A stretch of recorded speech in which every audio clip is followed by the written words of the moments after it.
Assalamualaikum warahmatullahi wabarakatuh. Om Swastiastu, Namo Buddhaya, Salam Kebajikan. Oke, uh, seperti yang sudah saya share PPT di weblog, di sini saya akan menjelaskan beberapa hal tentang latar belakang, tujuan, dan landasan pendidikan Pancasila. Latar belakang pendidikan Pancasila. Nah, dalam era globalisasi yang seperti saat ini, banyak sekali nilai-nilai Pancasila sudah mulai luntur. Seperti yang kita ketahui di masyarakat kota, tidak di kota juga sih, banyak tempatnya ya, sudah mulai sedikit demi sedikit meninggalkan nilai Pancasila tersebut. Salah satu contohnya itu yang sangat bertentangan dengan Pancasila itu adalah sifat individualis, di mana tidak peduli dengan yang lain. Cara tidak sengaja era globalisasi ini mempengaruhi kebiasaan kita untuk mengubah diri kita secara lebih tidak peduli kepada orang lain secara tidak sadar itu. Bahkan ketika hanya melihat sosial media itu sudah tertanam ke dalam diri kita masing-masing tanpa sengaja. Tujuan pendidikan Pancasila itu adalah membentuk karakter bangsa. Yang kedua, mengimplementasikan nilai-nilai luhur bangsa. Yang ketiga, berkontribusi aktif dalam kehidupan berbangsa. Menurut Noto Nagoro, pendidikan Pancasila adalah proses pembudayaan atau pewawasan budaya dari generasi tua ke generasi muda, agar generasi muda tidak kehilangan jati dirinya sebagai bangsa Indonesia. Seperti yang saya sudah singgung, budaya-budaya Indonesia juga sudah mulai luntur karena memang era globalisasi ini mempengaruhi budaya kita. Kita lebih senang mengambil itu budaya luar. Jika memang tidak suka dengan budaya, maksudnya kurang sudah dimodifikasi sedikit. Modifikasi budaya Indonesia itu kita modifikasi sedikit. Nah, dalam artian tidak menghilangkan budaya itu sendiri. Ada beberapa budaya memang tidak boleh diubah ya, seperti kebiasaan dalam pamit kepada orang tua, saling mencium tangan, itu memang tidak boleh diubah, tidak boleh dimodifikasi. Tapi ada juga beberapa budaya yang bisa dimodifikasi sedikit. Contohnya ya, dulu sekali pertunjukan wayang kan tidak menggunakan panggung,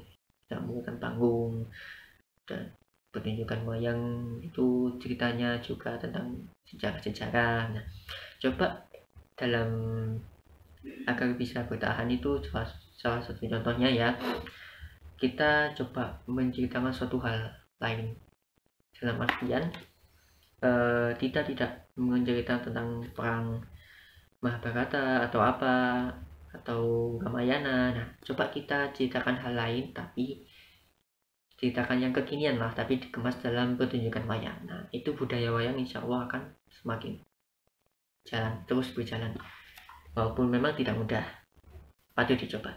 Oke. Selanjutnya dalam pengertian Pancasila ya, dalam bahasa Sanskerta, Pancasila terdiri atas kata panca yang artinya 5, dan sila yang berarti batu, sendi atau dasar. Kata sila yang berasal dari kata susila, yaitu tingkah laku yang baik. Jadi Pancasila adalah 5 tingkah laku yang baik. Untuk mencapai ajaran 5 dasar atau 5 ajaran ya, ini diambil dari sejarah suatu kerajaan, saya agak lupa sebenarnya, yang ada 5 larangan kan ya. Tidak boleh melakukan kesalahan, tidak boleh mencuri, tidak boleh berjiwa dengki, tidak boleh berbohong, tidak boleh mabuk minuman keras. Kita masuk ke landasan Pancasila. Ada landasan yuridis ya, landasan historis. Landasan historis pendidikan Pancasila dilihat dari sejarahnya. Pada tanggal 1 Juni 1945, Isi Soekarno berpidato tanpa teks mengenai rumusan Pancasila sebagai dasar negara. Nah, ada videonya yang membahas pokok-pokok bahasan pidato Isi Soekarno yang sudah saya upload, silahkan dilihat. Dan pada tanggal 17 Agustus 1945, Indonesia memproklamirkan kemerdekaan. Kemudian keesokan harinya 18 Agustus 1945 disahkan Undang-Undang Dasar 1945, termasuk pembukaannya, di mana dalam pembukaan itu terdapat rumusan 5 prinsip dasar negara yang diberi nama Pancasila. Sejak saat itulah menjadi bahasa Indonesia yang umum. Jadi, walaupun pada alinea 4 pembukaan Undang-Undang Dasar 45 tidak termuat istilah Pancasila, namun yang dimaksud dasar negara Republik Indonesia adalah disebut istilah Pancasila ini didasarkan interpretasi penjabaran historis, terutama dalam rangka pembentukan rumusan dasar negara. Yang kedua, landasan kultural atau kebudayaan pendidikan Pancasila. Pancasila, dasar negara dan pandangan hidup bangsa Indonesia adalah salah satu hasil budaya bangsa yang sangat penting. Oleh karena itu, Pancasila pun harus diwariskan kepada generasi muda bangsa Indonesia. Berikutnya, melalui pendidikan.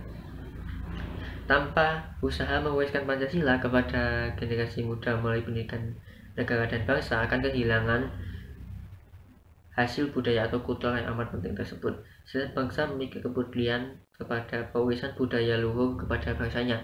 Oleh karena itu, perlu adanya upaya pewarisan budaya penting tersebut melalui pendidikan Pancasila. Pendidikan Pancasila adalah proses pembudayaan atau pewarisan budaya dari generasi tua ke generasi muda agar generasi muda tak kehilangan jati dirinya sebagai bangsa Indonesia. Landasan yuridis pendidikan Pancasila. Sebagai landasan yuridis atau dasar negara, Pancasila harus menjadi landasan bagi peraturan-peraturan dalam tata tertib hukum Indonesia atau sumber hukum dasar nasional, yaitu menjadi sumber penyusunan peraturan perundang-undangan. Aturan-aturan hukum yang dimaksudkan adalah seperti Undang-Undang Dasar, Ketetapan MPR, Undang-Undang Peraturan Pemerintah, pengganti Undang-Undang Peraturan Pemerintah, Keputusan Presiden, dan Peraturan Daerah. Sebagai dasar negara, Pancasila mempunyai kekuatan mengikat secara yuridis. Seluruh tatanan hidup bernegara yang bertentangan dengan Pancasila sebagai kaidah yuridis konstitusional pada dasarnya tidak berlaku dan harus dicabut. Landasan filosofi pendidikan Pancasila. Secara filosofi dan objektif, nilai-nilai yang dituangkan dalam sila-sila Pancasila merupakan filosofis yang diyakini kebenarannya oleh bangsa Indonesia sebelum mendirikan Negara Kesatuan Republik Indonesia. Oleh karena itu, sudah merupakan kewajiban moral untuk merealisasikan nilai-nilai Pancasila dalam segala bidang kehidupan, baik dalam kehidupan bermasyarakat, berbangsa maupun bernegara. Sumber itu diambil dari Tim Pendidikan Pancasila Indonesia tahun 2019 halaman 23.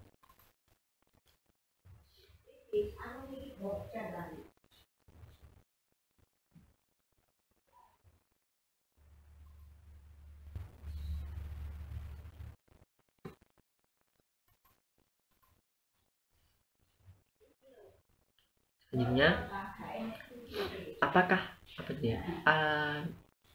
kenapa pendidikan Pancasila itu diperlukan? Kenapa kok nggak usah? Nah, ini saya jelaskan kenapa. Mengapa harus ada pendidikan Pancasila di perguruan tinggi? Padahal kan sebenarnya Pancasila ini sudah ada sejak SD. Kita SD biasa PKN di universitas perguruan tinggi atau universitas. Kenapa kok masih ada pendidikan Pancasila? Yang pertama alasannya, pendidikan Pancasila sangat diperlukan untuk membentuk karakter manusia yang profesional dan bermoral. Jadi mahasiswa ini akan menjadi profesional dan bermoral, maka dibekalkan pendidikan Pancasila. Bukan hanya sekedar untuk menghafalkan undang-undang dasar, menghafalkan tentang peraturan, menghafalkan nilai-nilainya, nilai Pancasila, bukan hanya seperti itu. Tapi pendidikan Pancasila ini bertujuan agar mengubah diri mahasiswa tersebut untuk menjadi lebih profesional dan bermoral. Yang kedua, agar masyarakat tidak tercabut dari akar budaya yang menjadi identitas suatu bangsa dan sekaligus menjadi pembeda antara bangsa yang satu dan bangsa yang lainnya. Yang ketiga, pentingnya penanaman nilai-nilai ideologi melalui pendidikan Pancasila. Yang keempat, untuk mengokoh modalitas akademik mahasiswa dalam berperan serta membangun pemahaman masyarakat.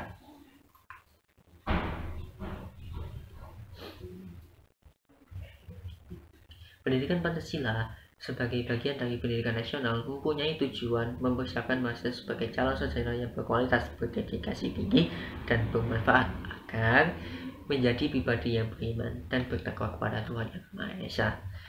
sehat jasmani, sehat rohani, berakhlak mulia, dan berbudi pekerti. Yang ketiga, memiliki kepribadian yang mantap, mandiri, bertanggung jawab sesuai hati nurani, mampu mengikuti perkembangan iptek dan seni, mampu ikut mewujudkan kehidupan yang cerdas dan mensejahterakan bagi bangsanya.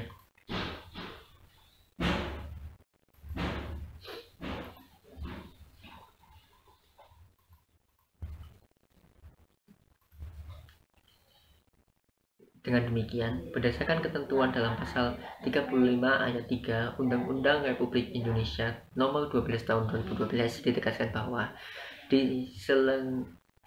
bahwa penyelenggaraan pendidikan Pancasila di perguruan tinggi itu wajib diselenggarakan dan sebaiknya diselenggarakan sebagai mata kuliah yang berdiri sendiri dan harus dimuat dalam kurikulum masing-masing perguruan tinggi. Dengan demikian, keberadaan mata kuliah pendidikan Pancasila merupakan kehendak negara, bukan kehendak perorangan atau golongan dari tujuan negara. Kan sudah ada di Undang-Undang Dasar. Jadi di universitas manapun pasti akan ada pendidikan Pancasila. Pendidikan Pancasila itu tidak akan lepas dari kita agar kita tetap berada pada budaya kita, agar tetap menjadi ciri khas dari bangsa kita sendiri untuk membedakan kita dari bangsa yang lain.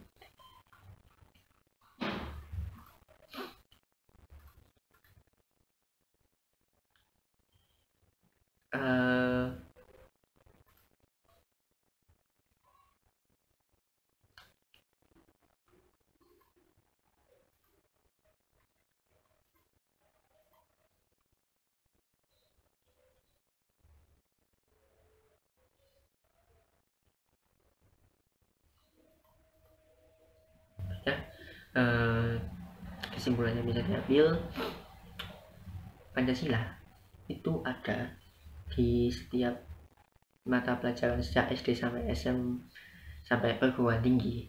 Itu bahkan mungkin setelah perguruan tinggi ya, mungkin saat kita bekerja dan saat kita kehidupan sehari-hari itu kita akan melihat nilai-nilai Pancasila tersebut. Nah, kenapa kok dipersiapkan sampai perguruan tinggi? Nah, jika kita tidak diberikan pendidikan Pancasila dimulai dari sekolah dasar hingga perguruan tinggi, mungkin pada saat kita bekerja, pada saat kita menjalani kehidupan sebagai masyarakat, kita akan kehilangan jati diri kita sebagai bangsa Indonesia. Kita akan kehilangan nilai-nilai kita sebagai bangsa Indonesia, sehingga kita tidak memiliki ciri khas tersendiri gitu, sehingga kita akan tidak memiliki perbedaan dengan budaya luar. Seperti yang kita ketahui, jika kita lihat kan budaya Indonesia itu sangat beragam dan semuanya benar-benar lembut dan sopan. Kalau kalian pernah ke luar negeri, saya ceritakan ya, mohon maaf agak cerita sedikit.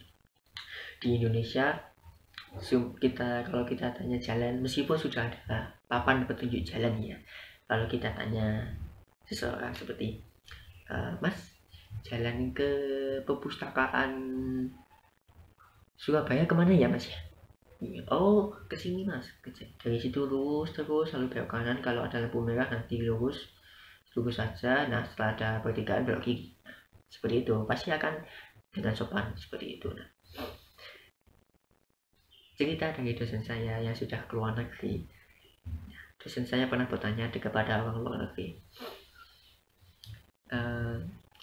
Ini pokoknya dalam artian soalnya guru saya itu berbicara dalam bahasa Prancis dan saya tidak bisa bahasa Prancis. Baiklah, guru saya berkata seperti ini, mohon maaf, kalau boleh tahu tempat museum ini di mana ya? Sudah ada denah sebenarnya, sudah ada denah di dekat sekitar situ memang untuk wilayah museum ada di mana. Dan apa jawaban dari orang tersebut?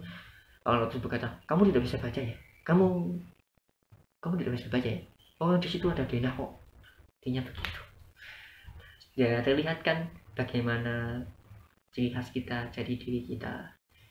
Kita itu lebih peduli kepada orang, lebih kalem, lebih lemah lembut. Nah, lalu dari itu, kalau kita semakin individualis, karena globalisasi ini kita nggak akan berbeda dengan orang luar tersebut. Saya tidak bermaksud untuk menjelekkan orang luar, memang tidak semua orang luar seperti itu, pasti ada yang baik. Nah, tapi budaya mereka di sana itu memang seperti itu, bukan berarti mereka tidak ada baik-baiknya, ada hal yang baik dari mereka. Nah, itulah yang bisa saya sampaikan, dan mohon maaf apabila ada kesalahan. Saya juga masih belajar, saya juga masih mencari ilmu. Maka dari itu apabila ada kritik dan saran, silakan sampaikan di kolom komentar, baik di platform YouTube ini maupun di weblog ya. Silakan feel free, nggak perlu sungkan-sungkan ya, saya menerima kritikan mungkin ya. Untuk juga itu untuk membangun diri saya sendiri. Jadi terima kasih atas perhatiannya. Mohon maaf apabila ada salah kata dan ada kesalahan, mohon koreksinya. Terima kasih atas perhatiannya selama ini. Wassalamualaikum warahmatullahi wabarakatuh. Om Swastiastu, Namo Buddhaya, Salam Kebajikan. Salam Pancasila.